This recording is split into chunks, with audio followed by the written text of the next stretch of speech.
The Lord wants His church mature, strong, courageous, so that it can stand against the weaknesses of the flesh and against the stratagems of a very powerful supernatural enemy, Satan.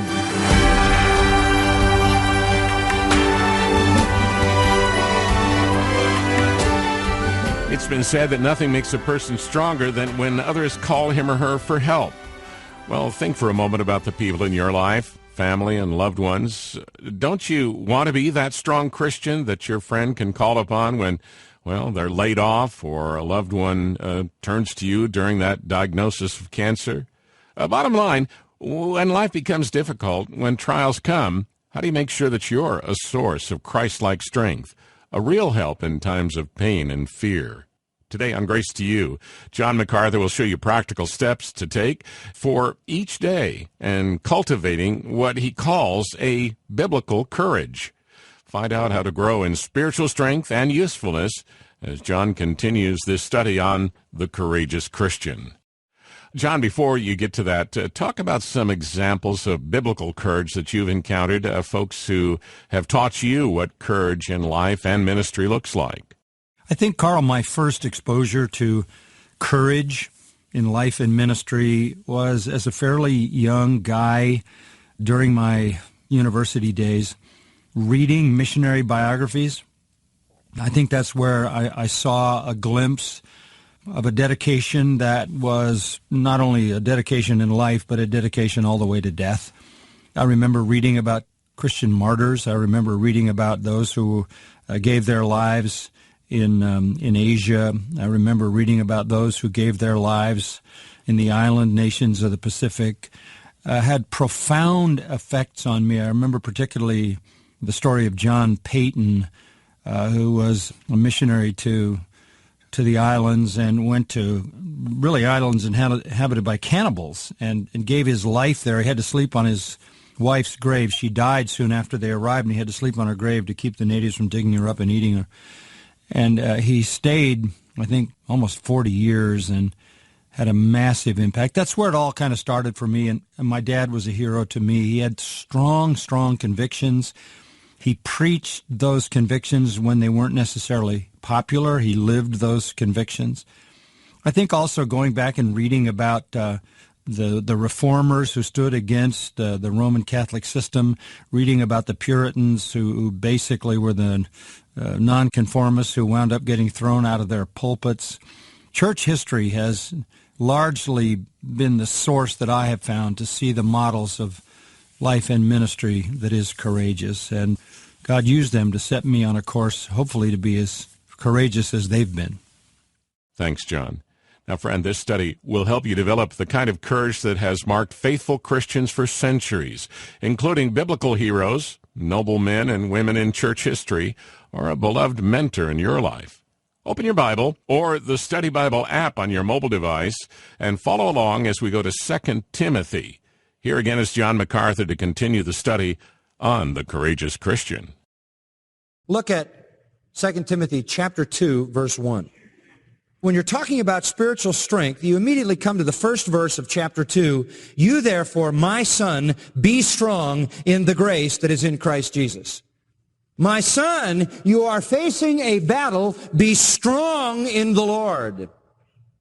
Be strong, for Jesus Christ and all His enabling grace is with you. It's a call for strength. But you know, the Apostle Paul knows more than just trying to give people a sort of a fire-up type pep talk. That might work in athletics. You might be able to get away with that in the locker room, and I've heard some of those in my days in football. I have heard some classics.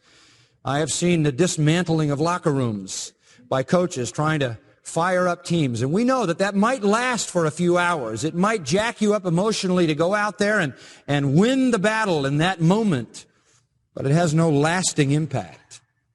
And I'm not here to give you a pep talk. I'm not here to fire up your emotions and make you react emotionally. And neither was Paul when he told this to Timothy. There was something far more deep in what he was going to say, and far more cognitive and far more geared to his understanding than his emotion. And I want to show you what that is as we look at this text. But let me give you a context. Why does Paul say to Timothy, You therefore, my son, be strong. Well, there's only one reason he would say that to him, and that would be because he wasn't convinced that Timothy was where he needed to be in terms of spiritual strength. Could it be that Timothy was weak at this point? Decidedly so. Go back to chapter 1. Let me show you. This book is very familiar to me. Hardly a week goes by in my life that I'm not involved in some portions of 2 Timothy. It is a precious, precious book. It has many rich truths to be gained and garnered, and I'm going to share with you a few of them. But let me give you the sort of the background of this book. When Paul was released from his first imprisonment, he had a first imprisonment from which he was released and had some ministry, and then he had a second imprisonment at which time he was executed. And when he was released from his first imprisonment, he called for a rendezvous with Timothy. Timothy being his protege in the faith, Timothy being the one to whom he would pass the mantle, Timothy being the one who could take over the ministry, Timothy knowing the heart of Paul as well as anybody. Timothy was really a mirror reflection, a true disciple of Paul. So he called on Timothy after he came out of prison to meet him in Ephesus. Ephesus was the church where Paul spent the most time, 3 years. From that church were founded the other 6 churches of Asia Minor listed in Revelation 2 and 3. It was a strong church. It was a great church. It was a planting church. And Paul was very concerned about it. While he had been in prison, the word had come to him that the Ephesian church was in a downward spiral, that the leadership had become corrupt, that the people were abandoning their proper duties in the church, that iniquity had come into the church, and there was ungodliness there. And this broke the heart of Paul because this was such a great church with such great beginnings. And so the Apostle Paul established the fact that when he got out of prison, he wanted to meet Timothy there, and he wanted to see what needed to be done and set that church right. And so that's exactly what happened. Paul met Timothy in Ephesus. And there were some things that had to happen that Paul had to do himself. Some things required apostolic authority. For example, he mentions that when he arrived there, he took Hymenaeus and Alexander, who were evil men, and threw them out of the church. That was something he didn't expect Timothy to have to do. Timothy was a young man. He was young in the faith, and he wouldn't have wanted to tackle that. Probably Hymenaeus and Alexander, mentioned in 1 Timothy 1, were the leading pastors, and they were heretics. They had taught lies and error, which had overturned the faith of people and twisted things. And so when Paul got there, he kicks out the leading pastors. That's a very serious thing to do in a church. As you know, people get very attached to their leaders. That's very, very traumatic. Paul did it. Then Paul said, I'm leaving. I've got to go to Macedonia. You stay and fix the rest of the trouble here. Nobody in their right mind would envy that task, particularly a young man from the outside trying to come in and straighten out a church with all kinds of problems. One of the things Timothy... In the ocean. So we took the boat out, and we all have on our gear, and we get out into the middle of the ocean, and the dive master gives us some last-minute instructions for what to do. Then he instructs us to get in the water, so we all get in the water. And then he says, okay, you know the first thing you need to do is to let the air out of your air vest and start to descend in increments, and then we'll all meet up 30 feet below the surface on the ocean floor. And so we had practiced this enough where I knew exactly what I was supposed to do, and so did everyone else. So we all did it. We pushed the button to let the air out of our air vests, and everyone else did exactly what they were supposed to do. They started to descend in increments. I let the air out of my air vest, and nothing happened. I am just floating on the top. Have you ever seen one of those movies where it's like everybody in a group is okay, but it's the one person floating at the top that the shark comes to get? That's very much what I was feeling at that moment. And I just kept saying in my brain, don't panic, don't panic, don't panic. But sometimes my brain, it does not send that message to my heart. And in my heart, I was absolutely frantic. So I thought, no big deal. I don't want to cause a scene. I'm going to put my head down. I'm going to swim to my people. That's not what you're supposed to do, but I did it. So I put my head down and I started swimming to my people. The problem was that my backside was like a cork, very much drawn to the surface of the water. I could not get down to my people. Eventually, the dive master sees what's happening, and he swims up, and he looks at me, and he said, oh, you're having buoyancy issues. And I got this look on my face like I didn't quite understand what he was saying. And he was like, yeah, you see, fat floats when it's in salt water.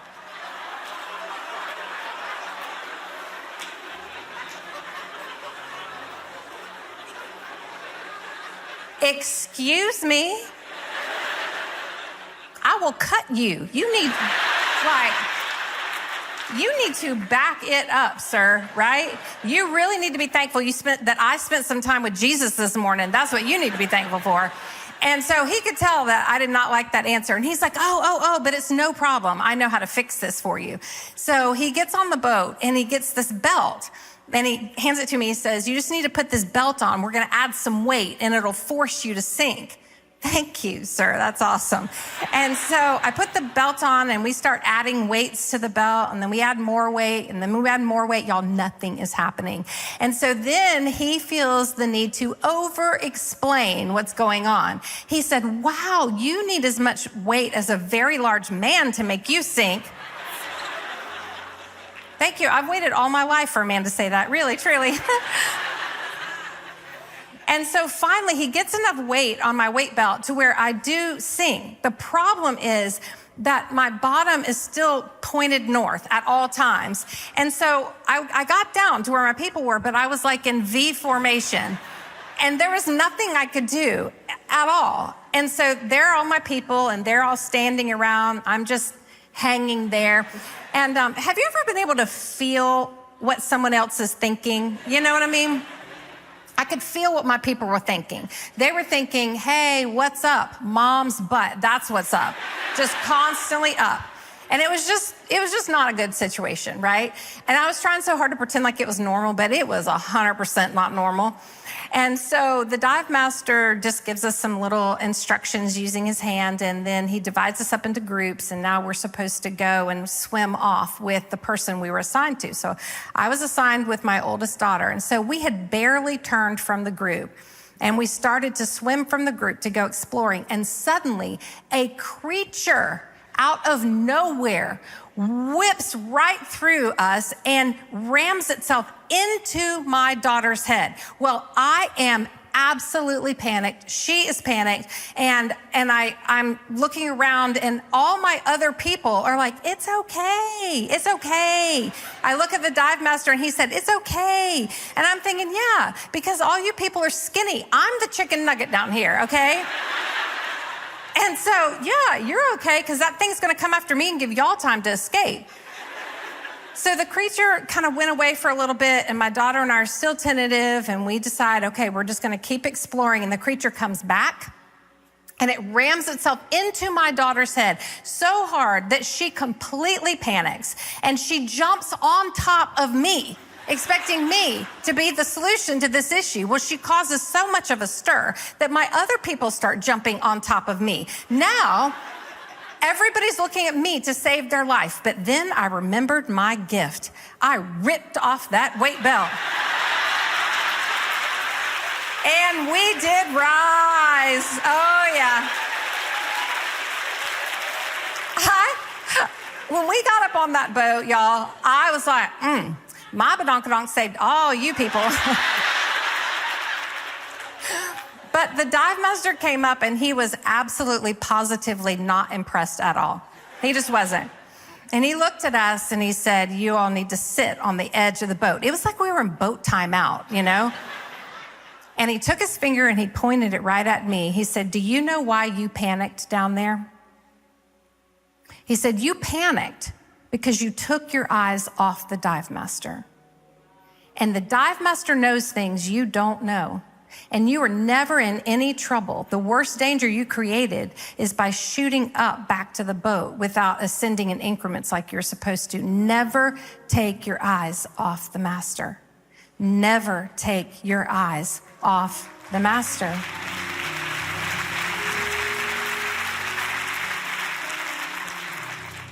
Relationships, they're wonderful until they're not. And you know, I think the most important thing when you're trying to have healthy conversations and implement boundaries, and I know so many of you have much more challenging situations than the second grade teacher and then your friend making you run late. I know it because I've lived those really heartbreaking, devastating situations, and you're hesitant to draw boundaries because you're so afraid that if you draw a boundary that that other person will take something from you that they give you that you're not sure you'd be okay without. We will always desperately want from other people what we fear our God will not provide. Keep your eyes on the Master. Keep your eyes on the Master. The Master knows things you don't know. Stay in his word. Keep coming to church. Keep listening to the messages. Read helpful resources on boundaries.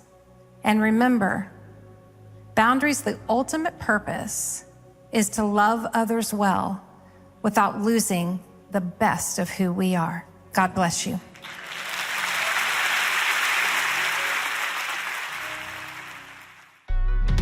I gotta be in the place. If I have to be a doorman, I just want to be in the place. If I have to sweep the floor, I just want to be in the place. The place is all about the place. It's all about the place. This whole story is all about the place. And I have no direction. All I have is the instinct that I will know it when I see it. Hallelujah. That's what God promised you. When you get there, you'll know it. I'll tell you, you gotta walk in the dark. You gotta walk stupid. You gotta walk blind. You gotta walk by faith and not by sight. You gotta walk without an understanding. You gotta walk without a word from the prophet. You gotta walk while you're still confused. When you get there, I will show you. The Bible said on the third day, Abraham looked up and he said, that's it. He didn't explain how he knew it. He didn't describe how he knew it, but the ability, oh, Shandabo Kosha, I'm about to feel like preaching now. The ability to discern when you are in the right place is the most important gift you can have. Is there anybody in here that still has the gift of discernment? That your spirit will let you know this is the right place, this is the right person, this is the right preacher. I can worship right here. That's why you're watching this broadcast. That's why you're tuning online. That's why you got up and you're watching right now, because you found the right place.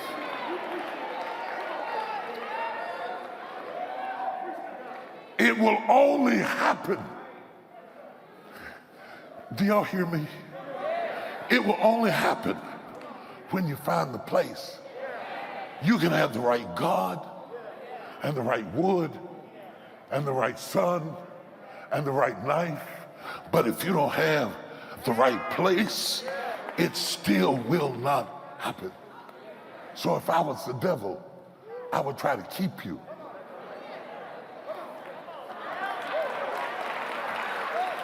I would gossip and talk about you and make you feel uncomfortable and make you feel lonely and point out stuff like, ain't nobody else wearing their hair like you wear your hair. Ain't nobody else your color. Nobody else is as tall as you. Anything I could say to you to move you out of your place, because the power is in the place. It's not in the knife. It's not in the wood. It's not in the sun. It's not even in the God that you worship. It is not about God. You had God in the tent. You better not mess with me. You had God in the tent. You had God in the bar. You had God anywhere. Anywhere you are, God is there. Jehovah Shammah, God is there. The power of the text is finding the place.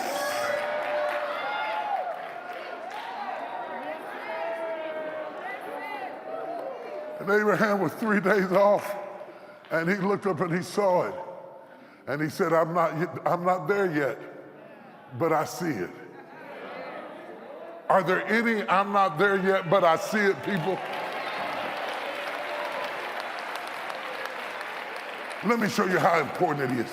You remember when Jesus met the woman, the Samaritan woman, and they got into this debate? They were not debating about God. They were not debating about sacrifice. They were debating about the place. She said, my people worship in the mountain. He said, your people worship in the mountain ye know not. You don't know what you're doing in the mountain. My people worship in Jerusalem, for Jerusalem is the place. Guess what? Jerusalem is in Moriah.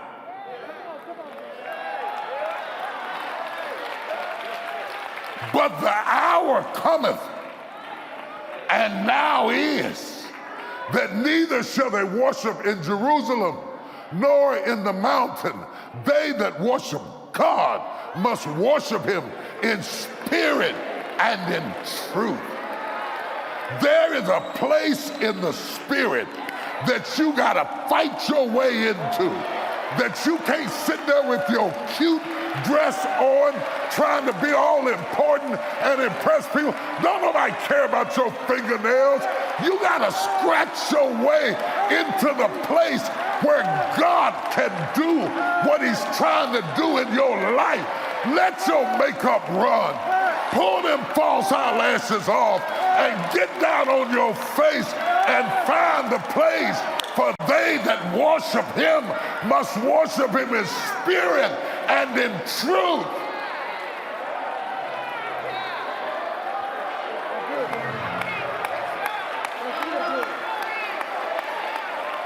Look at somebody say, I gotta get into place. Yeah, it's cute. I gotta get into place. All you husbands and wives sitting together, that's cute. But let me tell you something. When it comes to getting into place, you gotta go for yourself. Honey, if you ain't in the mood, I'm going for myself. I gotta get into place. I cannot live with you if I ain't in the place. You wouldn't like me if I'm not in the place. I need to get into place. And if you got your funnies on today, you're gonna have them by yourself, because I'm gonna lay out here on this altar and get into place.